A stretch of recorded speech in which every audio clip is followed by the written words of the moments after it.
With a Fox News alert, overnight, Israel launching sweeping strikes against Iran, targeting its nuclear facilities, military sites, and top commanders. Several Iranian military leaders and nuclear scientists believed to be dead, and right now, Israel is beginning to intercept drones sent from Iran in retaliation. But Israel says this is just the beginning of their operation. Israel will never allow those who call for our annihilation to develop the means to achieve that goal.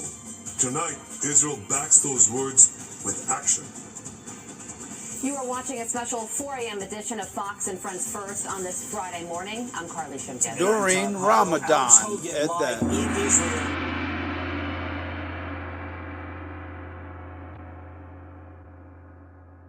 And there you have it, ladies and gentlemen. During Ramadan, they decide to go ahead and bomb Iran during their holy time. Well, during the Muslim holy time. Says that it has identified as many as 100 drones launched by Iran heading toward Israeli airspace, and Israel says that it has started to at least attempt to shoot down some of those drones over Syrian airspace, as Jordan is attempting to take down some of the drones that are above its airspace. At the same time, we just got this new alert from Israel's home command urging people that they do not need to stay as close to shelters as they had been in the previous hours, indicating that Israel and the Israeli Defense Force believe at this point that they will be able to take out the incoming threat as we await what could be these waves of drones sent over anytime this hour. All of this follows what happened earlier this morning when Israel says it targeted the heart of Iran's nuclear capabilities in an operation it calls Rising Lion. The Jewish state refuses to be a victim of a nuclear holocaust perpetrated by the Iranian regime. I've made it clear time and again, Israel will never allow those who call for our annihilation to develop the means to achieve that goal.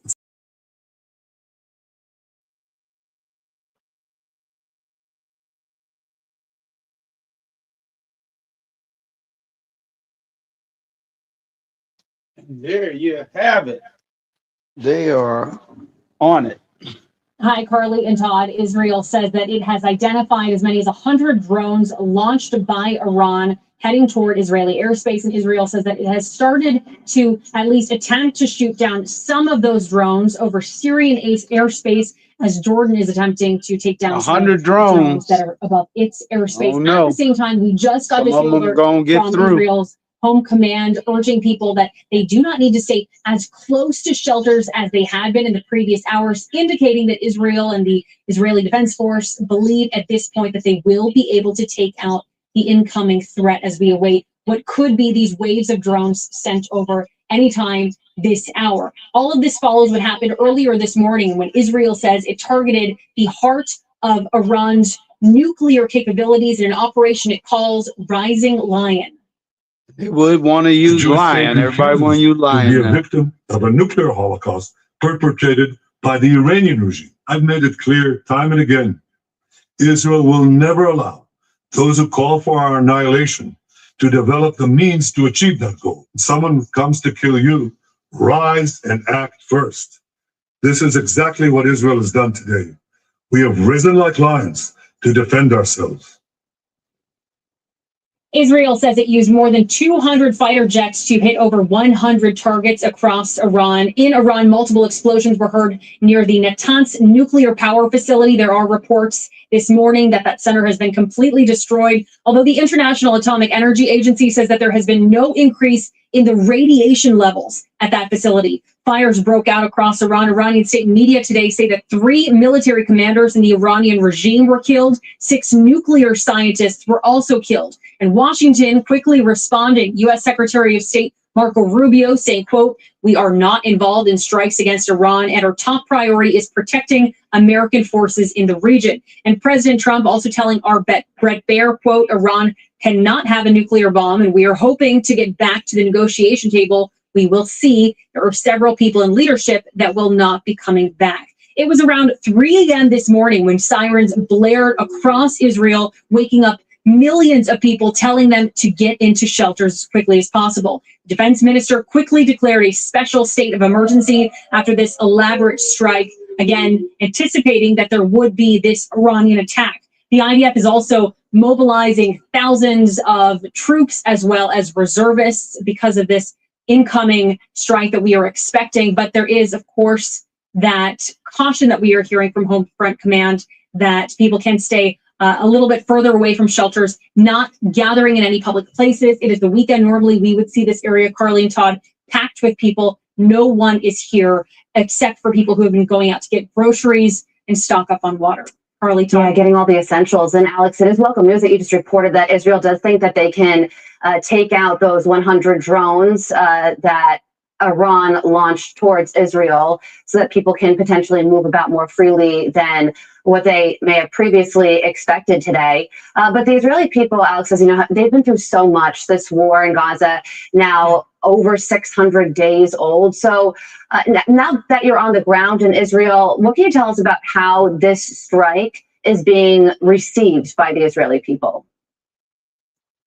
Well, this came as quite a shock. Of course, people who have lived here, people who are from here, they are used to going to the shelters. They are used to hearing the sounds of sirens, getting those alerts that we receive on our phones, telling us exactly what is happening and who is launching a strike, whether that is coming from Hamas, if it was Hezbollah previously before the ceasefire up in the north, or the Houthis in Yemen. When people went to the shelters this morning, it wasn't until later that they received the notification from the government that this was, in fact, in anticipation of an Iranian response after their preemptive strike. So there is a level of exhaustion that people are feeling after being at war for so long and now seeing something potentially escalate. There's also the feeling at the same time among Israelis that they believe that this needed to happen to prevent Iran from developing their nuclear capabilities even further. Of course, this also comes at the same time as we were expecting to see more negotiations take place. Of course, those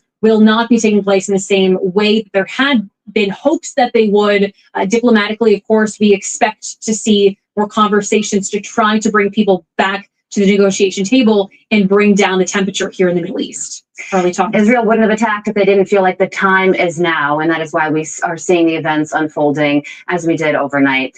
Alex Hogan live for us in Tel Aviv. Alex, thank you. Thanks. Let's bring in Fox News contributor and former CIA station chief, Dan Hoffman. Dan, it appears that the intel that went into planning this seems to be on par with those pager strikes. In other words, very targeted, very specific. A lot of work went into it prior to the ultimate strikes. What are you hearing from your sources in the intel community as to how Israel pulled this off? It's an extraordinary intelligence success where Israel was able to fuse their intelligence collection and operations on the ground with military operations to target Iran's nuclear facilities, as well as the means that Iran would use to conduct retaliatory operations against Israel. Again, this is what Israel is known for, and the country wouldn't exist if they didn't have this incredibly sophisticated intelligence capability. It's an extraordinary success, and it's an ongoing success. Israeli operatives are on the ground inside Iran conducting covert operations even as we speak. What will the outcome, Dan, of this be? Will this end the evil that is the Iranian Revolution that started in 1979? Do you think that this could lead to regime change? Or will, when the dust settles, will the region remain largely the same? Well, that's certainly, a question that is worth asking. At this point, the other more immediate questions are whether Israel has taken out enough of Iran's nuclear program. We've been tracking Israeli strikes on Natanz, as well as Iraq, and potentially Isfahan, but it's Fordo, the underground facility, that I think we need to be focused on as well. And I'm sure there will be questions in the coming hours today about whether Israel has been able successfully to target that site. Doing so through the air, very difficult, but Israel might have been using covert operations as well. As for long-term regime change, it's certainly possible. But I think at this point, we've got to be focused on what looks like an all-out war between these two countries. Yeah, and to that point, the IAEA says there's no increased radiation levels at the Natanz nuclear site after Israel bombed it. Iranian authorities, though, Dan, have also informed the IAEA that the country's Bushehr nuclear power plant hasn't been targeted. So with that in mind, it does seem like there could potentially still be enriched uranium in Iran. And if that's the case, what do they do with it? Yeah, the Bushehr facility is a civilian facility that the Russians helped to build. And that is the question. Iran is in violation. The IAEA said that Iran was in violation of the Nuclear Non-Proliferation Treaty. They've got over 400 kilograms of enriched uranium. No country would have that if they didn't want to develop a nuclear program. And so that is going to be a key issue for Israel and for the international community writ large. To verify that Iran no longer has a nuclear capability. And that's what this war is all about for Israel. Carly asked the question, or at least highlighted Alex Hogan speaking about the question of why now? We've been talking about Iran potentially weaponizing a nuclear weapon for years now. And based upon your sources in the intel community, because I know you're still really tapped into these folks, was the worry, or can you presume that the worry was from Israel that Iran did get really close or acquired that capability to arm a nuclear weapon that could bring massive death and destruction to Israel?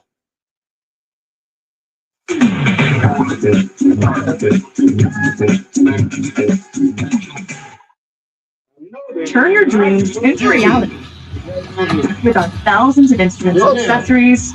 You'll find interesting. Y'all black ass and all them motherfuckers at the big house to talk about for the last few hours. Seem like white folk ain't never had a bright idea in their life. It's coming up with all kinds of ways to kill your ass. Now mind you, most of them ideas had to do with fucking with your foreign parts. Now, that may seem like a good idea, but truth is,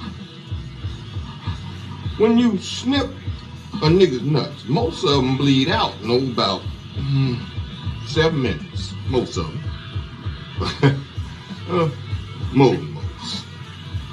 Then I says, shit, the niggas we sell to LeQuint Dickey got it worse than that. And they still saying, let's whip him to death. Throw him to the mandingos. Feed him stone sockets, dog.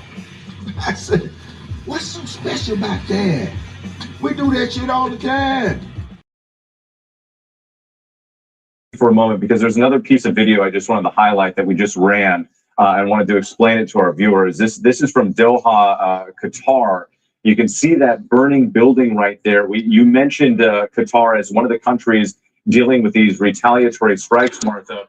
And I think one thing that's important to keep in perspective, we've been going to Ian Panel and others who've been in shelters, in Israel.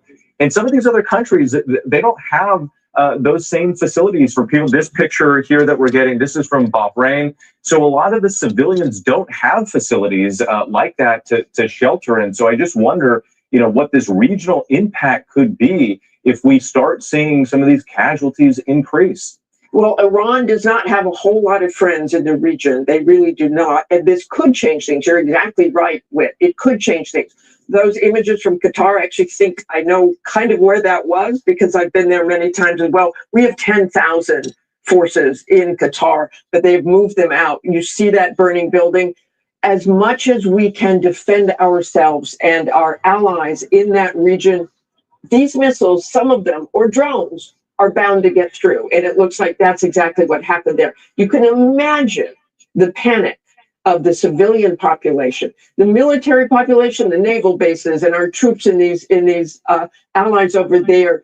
They had started to evacuate to a certain degree in what's called soft defense, get a lot of people out of there because we think there will be retaliation. But for the civilian population there who don't have bomb shelters, it's scary enough when you're in a place and you can go to a bomb shelter. But if you are running on the street in broad daylight, that had to be truly chaotic and truly frightening. Yeah, and it's a reminder, our military actions today don't just impact Iran and the United States and Israel. You have all these other innocent people who could be caught up in this in the region.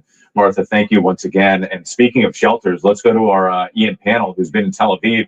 Ian, we've been reporting with you for hours throughout the morning here. Many of those hours you've spent right there in that shelter, and the air raids continue.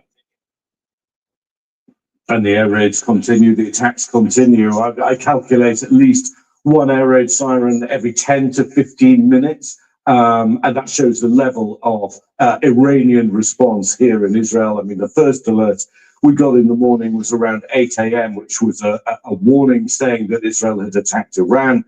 Expect retaliation in the form of missiles and drones. And just to pick up on what you were discussing there with Martha, you know, here in Israel, they've got an incredibly sophisticated, not just air defense system, multiple layers of air defense to deal with different kinds of projectiles, from ballistic missiles down to drones. But you also have this very advanced phone technology. Everyone in the country is able to see where the warnings are being issued, when the all clear is being given, where your nearest air raid shelter is. As you say, those kind of protections certainly don't exist across Gulf allied nations. And in Iran, they're in an information vacuum in many senses. The regime has cut off the internet. So their ability to talk to each other, their ability to get information from the outside world is now severely restricted. And it must be absolutely terrifying for the civilians there. You see, if you can hear that noise, just bear with me, I want to show you this. So you can see this is an alert coming up. It's in Arabic and Hebrew. You can hear, so first of all, you get that tone, and that's basically telling you that there's been a launch in Iran.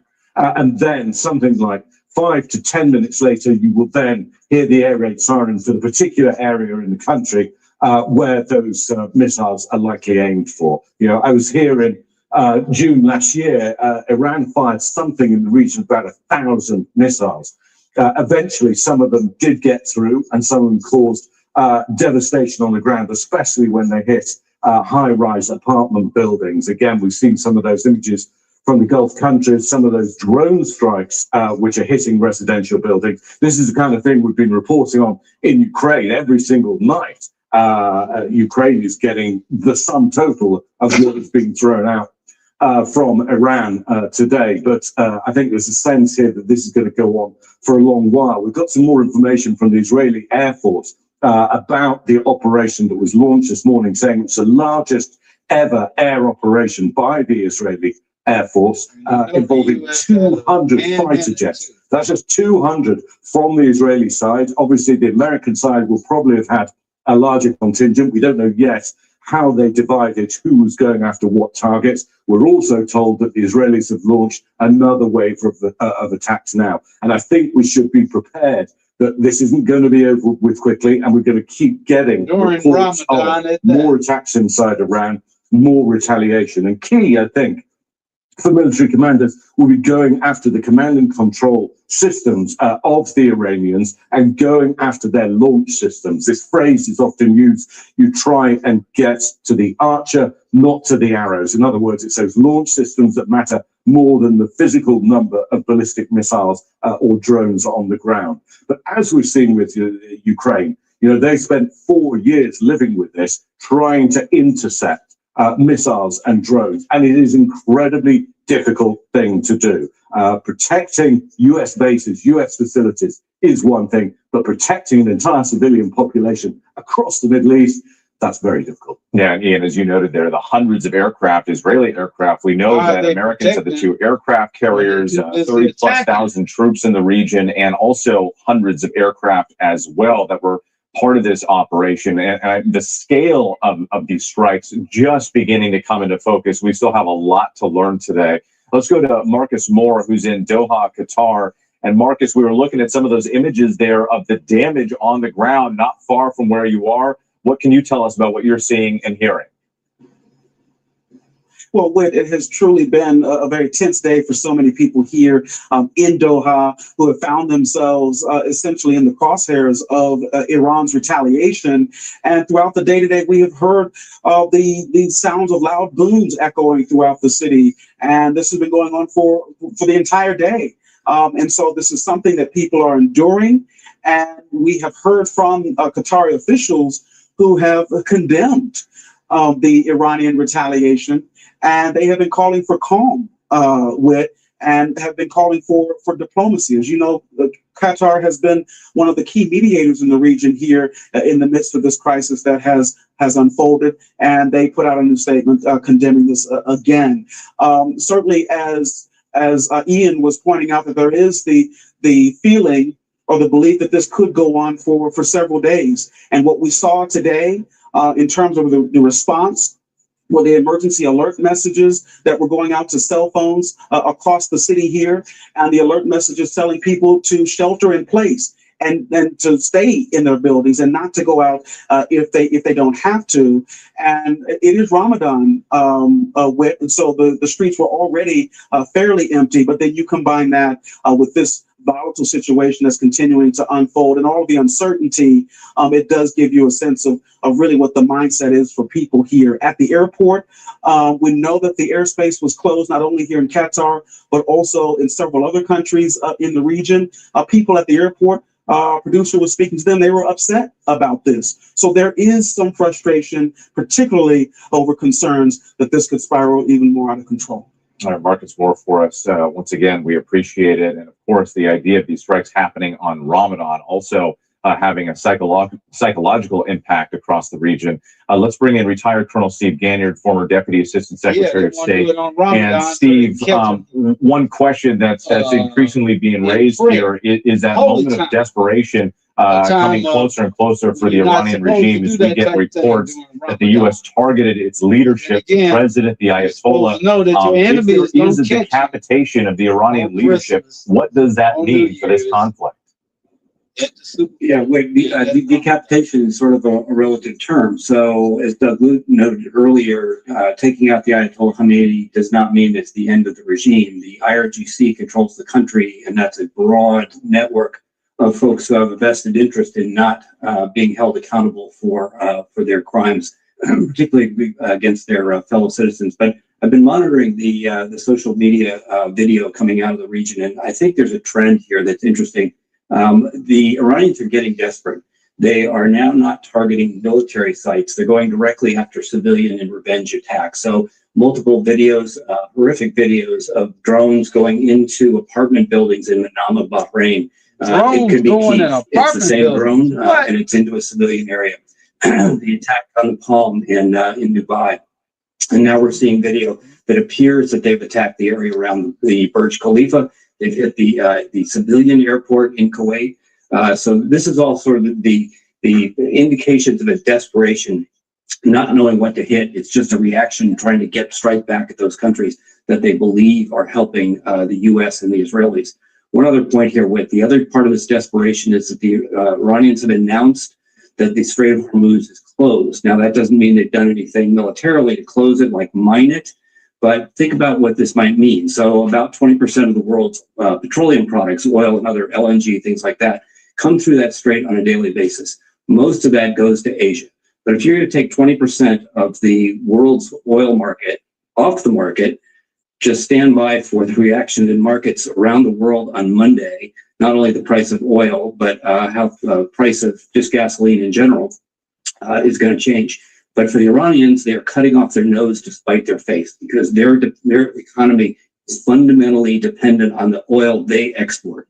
So this puts them in a bind. It's sort of if you're going to play that hard, they're going to pay a price, because now the U.S. has the ability to squeeze them economically, hit all of their storage tanks, their oil, and eventually bring that economy to its knees.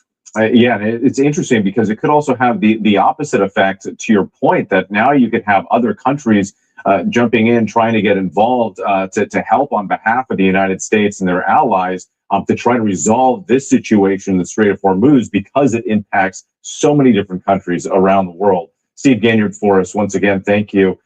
Let's go back to, forgive me, where we're headed next here. Pierre Thomas, our Chief Justice correspondent, Pierre Thomas, who's been tracking some of the domestic potential threats. And Pierre, you're getting news about the Secret Service. We are indeed, which we are going to see, according to a source that we trust, a very expanded visible presence expansion for the Secret Service at a number of key locations. You'll see it at the White House. You'll see it at the Vice President's residence, obviously at Mar-a-Lago or wherever the president is at any given moment. You're also going to see expanded presence at the Israeli embassy here in Washington, D.C. I'm also told the Israeli consulate in New York City as well. Also, the former presidents, where all the former presidents actually live and reside, the Secret Service will expand a more visible presence near them. Again, no specific or credible threat here, but this is being done out of an abundance of caution because clearly U.S. officials are concerned about Iran's potential capabilities and also the possibility that lone wolves or people can act out in anger based on what they're seeing happen overseas. Here, beyond the Secret Service, could Americans across the country see an increased law enforcement presence in their communities? Well, this source said that you'll see it in New York, as Aaron Katursky has pointed out. We are told by D.C. police that they are monitoring the situation very closely and will expand resources as needed. I'm also being told by sources that Chicago will have an expansion in some of the visible things you see there as well. Los Angeles as well. So I think pretty much if you're a major city and you have large sort of gatherings, potentially for the Jewish community, religious communities of different sorts, and you will see law enforcement take this posture of showing force in order to be a deterrence. Pierre Thomas, let's go back to Mary Bruce at the White House now. Mary, we were talking about some of these questions earlier about the justification for the strikes today. President Trump giving me that 15-day ultimatum, but then carrying out this operation on day 9. So what more are you learning or hearing from the White House? Well, the president is arguing that these strikes are necessary to defend Americans against an imminent threat. But of course, he hasn't presented any clear evidence to back up that claim. Now, if we take a step back, right, this tension has been growing for several months. Back in January, of course, the president vowed to aid those anti-government protesters in Iran, saying that help was on the way. And since then, we have continually pressed the president as to why strikes would be needed now, especially as he has continued to insist that the strikes back in June, that Operation Midnight Hammer, had obliterated Iran's nuclear program. In fact, last spring, the president himself said that it would take years for them to rebuild. And since, then the president really hasn't made the public case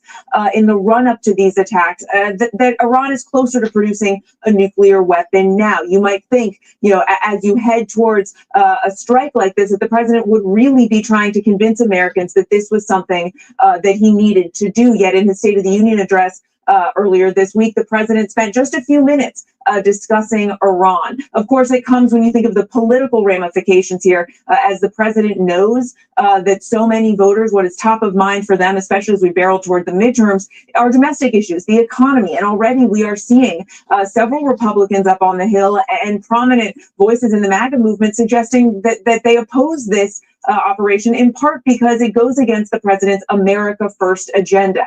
And I think we can't stress this enough. The president now is going to have to contend with Congress one way or another. Now, of course, we do know that Secretary Rubio overnight called the Gang of Eight, those congressional leaders in both parties, and alerted them that this attack was imminent, giving them notification. But the president has not gone to Congress for any kind of approval. And of course, Congress does have the power to declare war. And it is why you are now seeing from leaders Schumer and others those calls that members of Congress be briefed and that they then take some kind of measure to vote on a War Powers Act. All right, Mary Bruce, and speaking of Congress, let's go ahead and bring in ABC's senior political correspondent, Rachel Scott, who's joining us now with more. And Rachel, we know there's been a lot of reaction from Democrats today.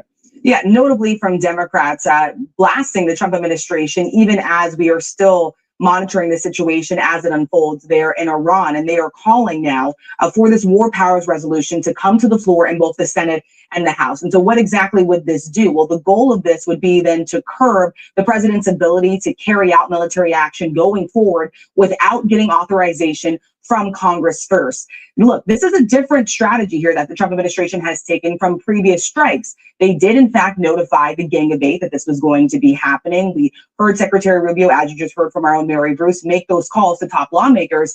But again, Congress is saying that they, in fact, need to go a step further. They need to get authorization from Congress. And I want to just read you a statement that we got from Congressman Jim Himes. He's the top Democrat on the House Intel Committee. He says, everything I have heard from this administration before and after the strikes on Iran confirms this was a war of choice with no strategic endgame. And that is something that we are hearing from lawmakers on both sides of the aisle right now. What exactly is the endgame here?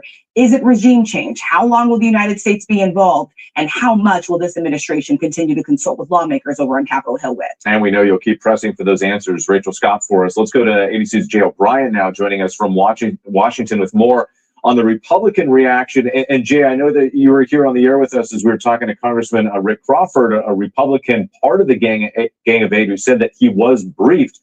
He is essentially supporting the administration on what they're doing, but still questions about the way forward. What happens if there are American casualties and American boots on the ground? Exactly right, Whit. And the line that Crawford was walking there is what I've heard from a number of Republican leadership sources saying they're trying to signal that they are supportive of these strikes, but they do know there is certainly going to be a fiery debate on Capitol Hill about the president's war powers as they relate to Iran. There were already brewing war powers votes, as you heard Mary and Rachel mention, in both the House and the Senate planned for this coming week before these strikes, just because the possibility of military action in Iran was on the horizon. Those two votes are almost a certainty now to play out in both chambers. And one of the big questions is how many Republicans will break with the president and vote with what we expect to be the bulk of Democrats to rein in his war powers. We've seen when these votes have come up in either chamber before, about a half dozen Republicans in some cases break with the president here. We are already hearing from a number of them, a notable number, 3 Republicans so far in the House, coming out and saying they publicly have issues with these strikes. And one of them is Thomas Massie. I want to read to you a little bit of what he said because it's telling. He said, quote, "I am opposed to this war." He uses the word war as the president did earlier. And he said, quote, "This is not America first." With Jay O'Brien for us. So let's bring in former Representative John Katko, a former ranking member of the House Homeland Security Committee. Mr. Katko, thank you so much for your time. We do appreciate it. First, just want to get your reaction to this attack, this military operation, and what you expect to see in the coming days. Right. It seems like it was a long time coming, and it was but the military buildup that went into the Middle East. It's clear to me that something was going to happen. In the next couple of days, I think you're going to hear a lot of back and forth on the Hill as to whether they want to authorize further force or whether they want to force the president to stop and withdraw. Because the War Powers Resolution, War Powers Act, is technically been complied with because they notified the Gang of Eight. The next step now is to decide whether or not they're going to give him more authorization to continue this or whether they're going to direct him to end it, and whether that even comes to a vote. Oh, forgive me. I had a little bit of an interruption there. So do you see that? I mean, I guess, does it matter? I mean, the President Trump, if he decides to do this and keep moving forward with this military operation, and regardless of what Congress comes up with in terms of the war powers, who's going to stop him? Well, I mean, that's a great question. And, I don't know if we've ever got to the point where the president has completely ignored a directive from Congress when it comes to use of the military. But the way the War Powers is written, it's kind of wishy-washy on this subject. And so it gives the president a lot of latitude to initiate a military action, but it doesn't, the real proof is if and when a vote comes from Congress, whether, what that vote is and what it directs the president to do. So I hope, if the Congress does that, we darn sure got to make sure that the president follows what Congress is directing him to do. So definitely be something to watch closely in the coming days. Former Representative John Katko, thank you for your time. Let's go back to our Chief Global Affairs anchor, Martha Raddatz, who's in Washington, has been tracking all of this. Martha, you've also been getting some information that understand that we're now hearing no U.S. casualties so far being reported. Of course, it's the early hours, and you've noted in the past that that's something that we need to monitor. It definitely need to monitor that, because as those pictures we saw from Doha, missiles can get through no matter how much protection you have, even at those bases. And they've evacuated some personnel from many of those bases in the region. There have been no serious casualties, no serious injuries reported in any of those bases. And that is according to a U.S. official. I know I keep making this point, but sometimes you say there are no casualties and you find out later that there might be traumatic brain injury, and that's from the concussion of those missiles hitting nearby. That can definitely happen. It happened in 2020 at Al-Assad Air Base in Iraq. about 100 people with concussions and traumatic brain injuries. We also have to keep watching because these missiles keep coming. They are headed towards those bases. So you don't know exactly when, where, but they've got those Patriot missile batteries up. They have what's called soft defense. They actually flew some of the aircraft from these bases out of there, and they're in countries that are, in a sense, protecting them. They're not being used in an offensive manner, but they're trying to protect them at certain bases in the region so that the Iranians can't destroy or wipe out a lot of aircraft. In Bahrain, one of those missiles did hit some sort of facility again, but there were no serious injuries reported in any of those places. But you definitely might see in these coming hours and in these coming days, because this retaliation is not over. More injuries and definitely more missiles and drones hitting some of these spots. That is what everybody is worried about. The Iranians clearly want the retaliation almost immediately. They have this plan, they know what they're going to do, and they obviously leaving economically going next and keeping an eye on them. The Israelis have exquisite intelligence, generally the U.S. as well. Joined together, the intelligence is probably about as good as it gets. The Israelis, as you know, have penetrated Iran so many times. Generals gathered in their masses, just like witches at black masses. Come up to the motorcycle, you can see that car right there. Very little of the car damage, but it killed the nuclear scientists. They displayed, it's something the Iranians showed me, a number of cars, a number of places where they've taken those Iranian scientists. So the Israelis have done some really remarkable operations inside Tehran. If you remember after October 7th, and this happened in 2024, the Israelis took out Hamas leader. They had planted a bomb 2 months before that Hamas leader visited a guest house in Tehran. When they saw that he entered, they sent in a tiny drone, confirmed that it was him, and within moments, they blew him up remote control. So these kind of operations have gone on for many, many years. It's a Hamas leader that they took out, and that was a remarkable operation. But they continue, they're clearly keeping an eye on Ayatollah Khamenei and the president of Iran. We do not know for certain the condition of them, whether they were untouched, whether they are injured. We've heard various reports, but I'm sure we'll know soon enough. And of course, if they are gone, what happens next? All right, Martha, for that really interesting insight there, too. And I want to go back to Steve Ganyard. Steve, we've been talking about some of the U.S. assets in the region. I'm just going to tick through this because I want to get your take on it.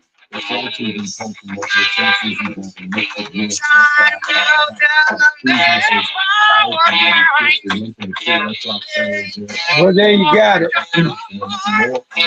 Israel and their favorite buddy, United States, Trump, bombing Iran. This ain't nothing new for Israel. They've been bombing Iran. To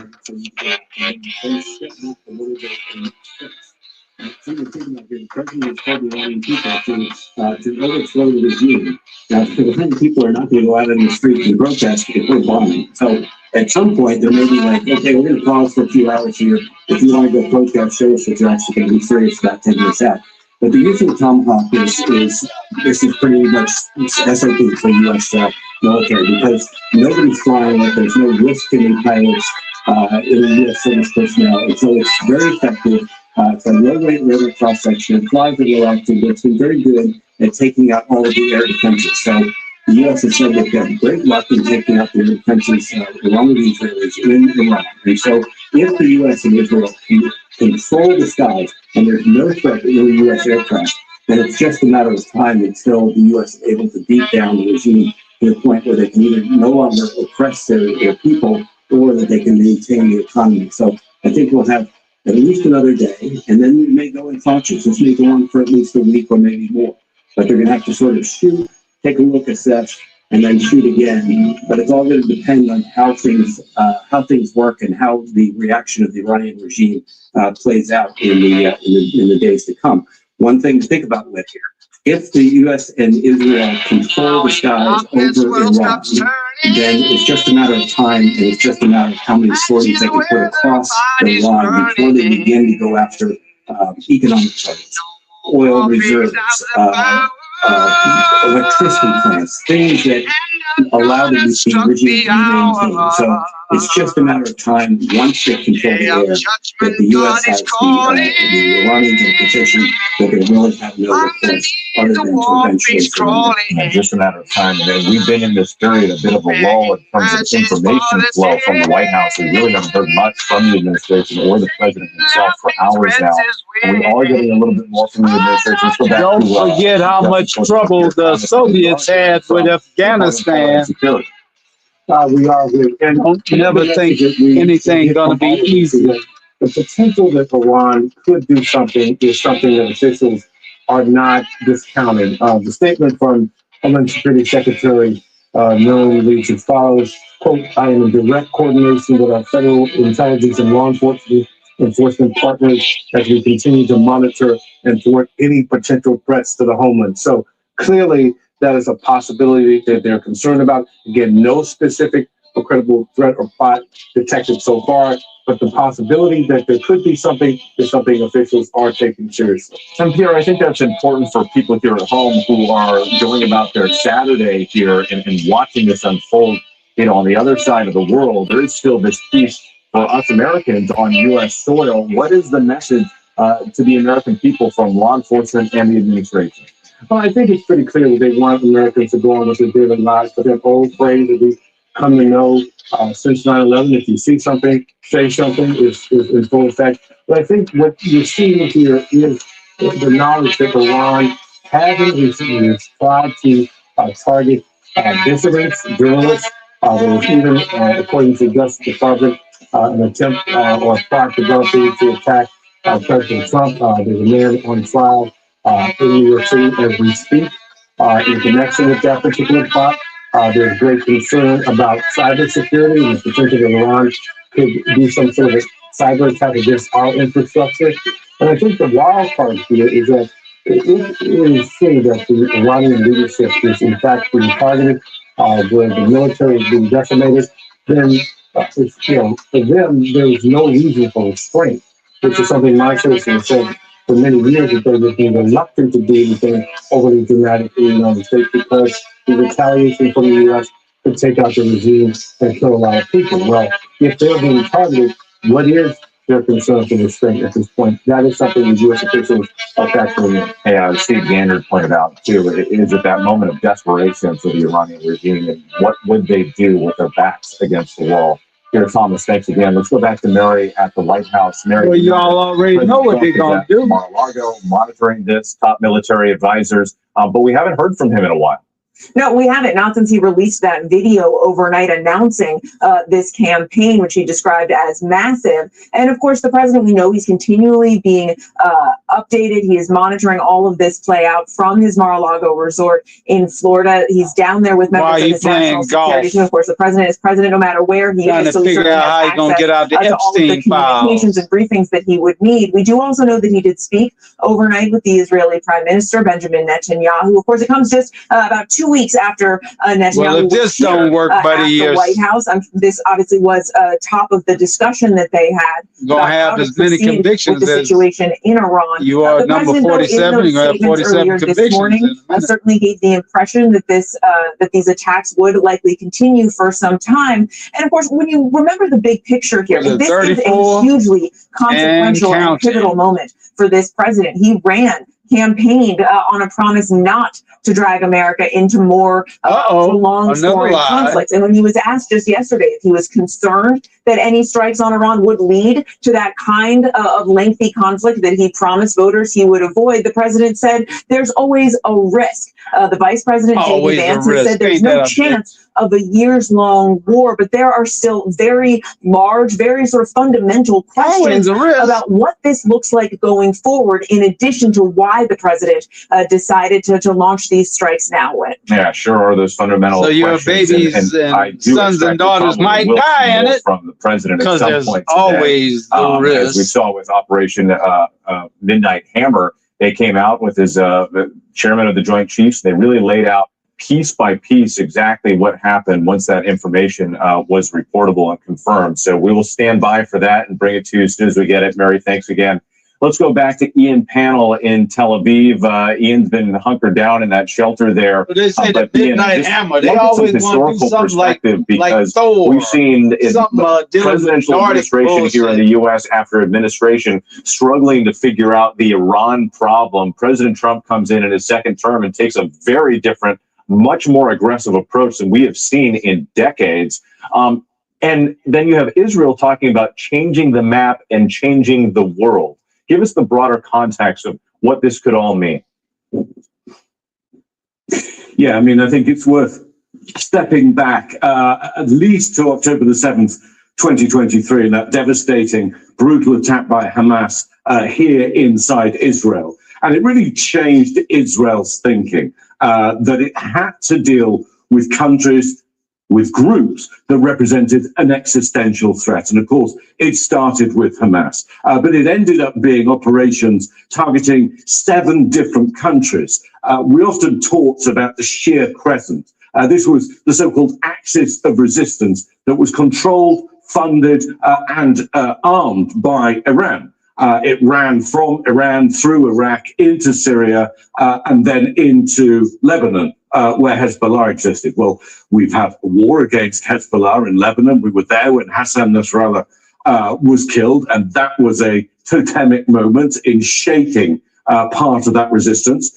We saw the overthrow of Bashar al-Assad by the domestic insurgency forces there. You now have a government that is friendly towards the United States, a president in Syria who's on friendly terms with President Trump. You've seen a weakening of the Shia Iranian-backed militias inside Iran. You've also seen operations against the Houthi rebels in Yemen. And so Iran's kind of lost a lot of the support that it had. And it really is changing the shape of what we're seeing in the modern Middle East. Now, it's hard to imagine that the regime recovers and looks as it did yesterday after this military strike. It knows this is an existential crisis, and authoritarian regimes will use any means at their disposal to hang on to power. But nevertheless, this is going to significantly weaken the regime, significantly weaken its domestic grip, and significantly weaken its ability to cause a disruption around the region, to sponsor terrorism. I mean, many of these things were touched on by President Trump, some sense of the history there, but the Iranian regime has been in power for almost 50 years. You have to go back to 1979 and the Iranian Revolution. You then had this hardline Islamic theocracy taking over power, proclaiming death to America, death to Israel. And it had some sense defined itself in opposition to everyone else in the region, apart from its key allies in this Shia crescent. Well, that crescent no longer really exists in the way that it used to. It's been significantly weakened, and now we're seeing Iran being significantly weakened. We don't know what's going to follow. I think Martha put it well earlier when she said that the danger with unseating a regime like we see in Iran is you don't know what comes next. Yes, we've seen tens of thousands of people out on the streets, but as in most authoritarian regimes, there isn't a cohesive opposition movement. There isn't an obvious leader who could take over after that. But whatever happens, wherever this ends, the Middle East is not going to look the same again. All right, Ian Panel for us. Let's bring in now Ismail Baoi, the spokesman for Iranian Foreign Ministry. Thank you so much for taking the time to speak with us.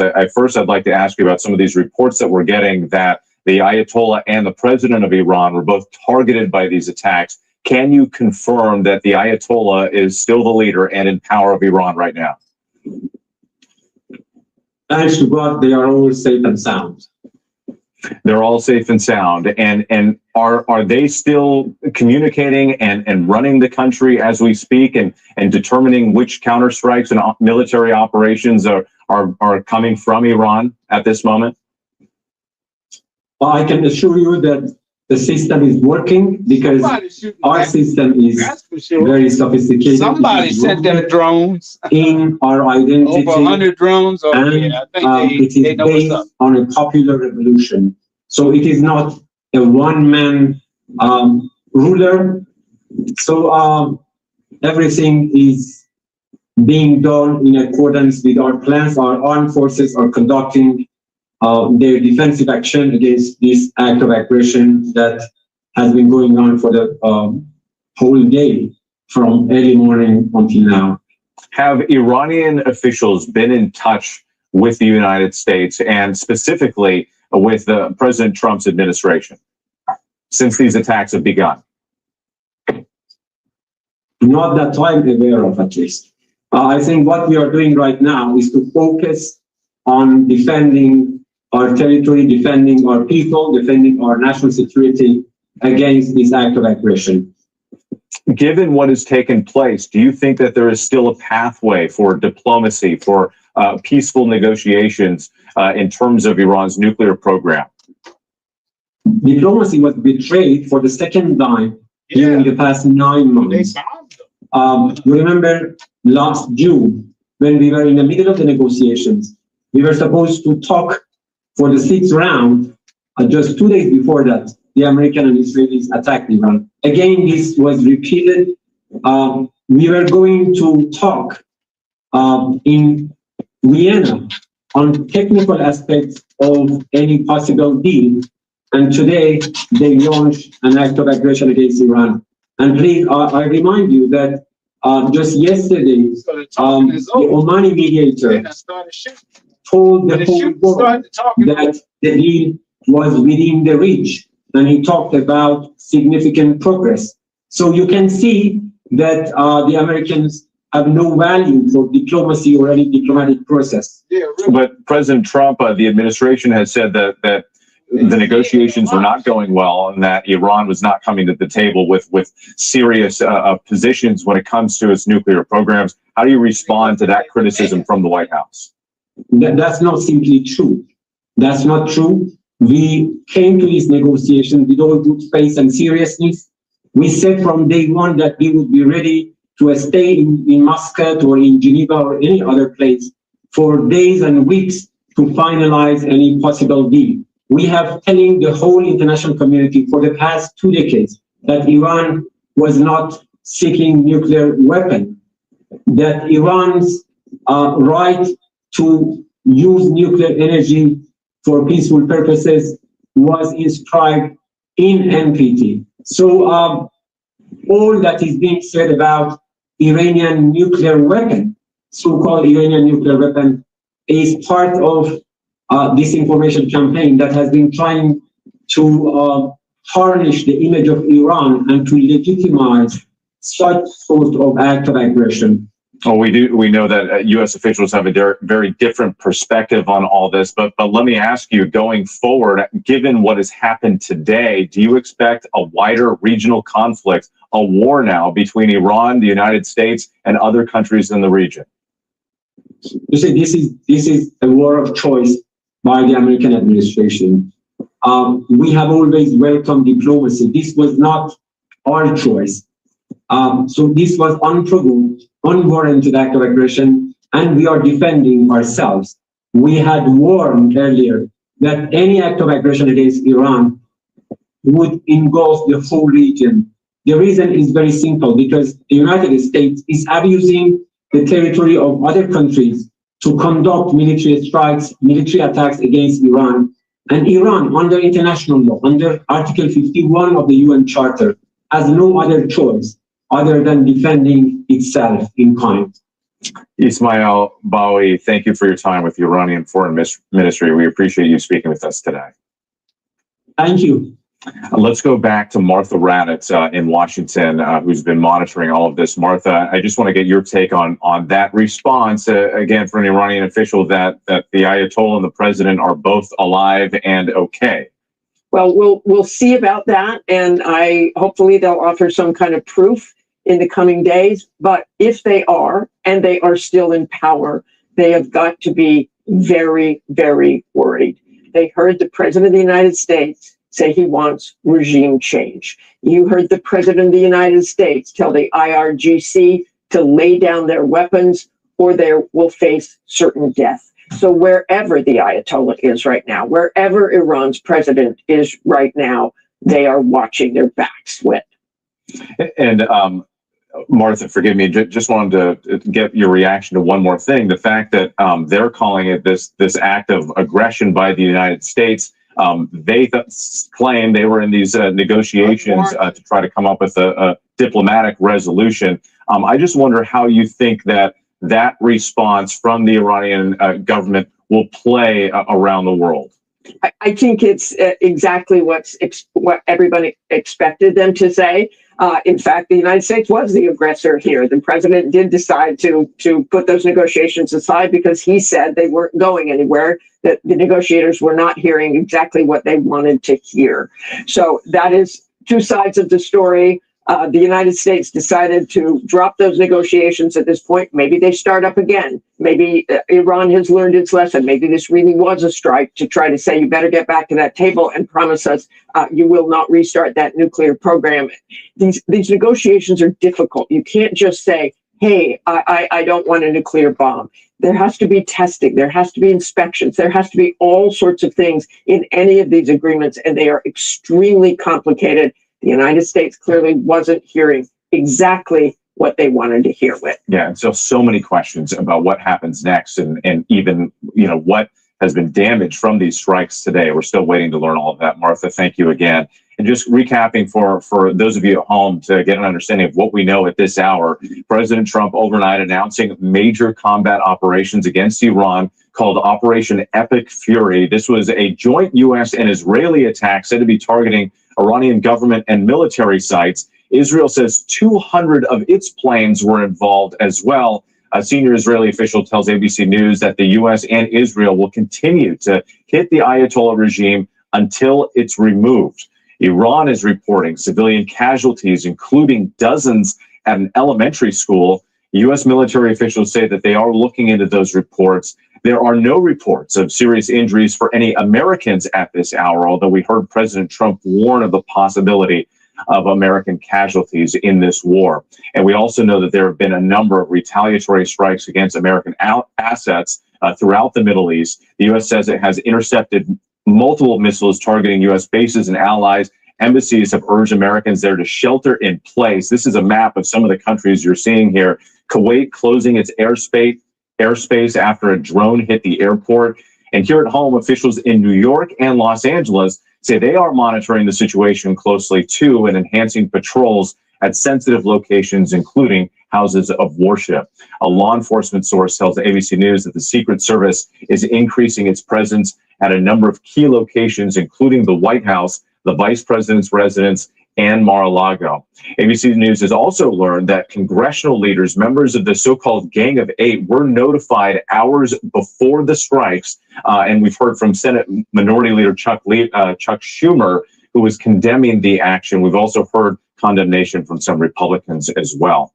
I'm Wick Johnson in New York. We're going to see how they call it, the Gang of Eight on ABC News Live. Everything got to be on some gangland. David Muir will be right back here tonight for a full wrap-up on World News Tonight. You want to be a gang boss, a mafia boss.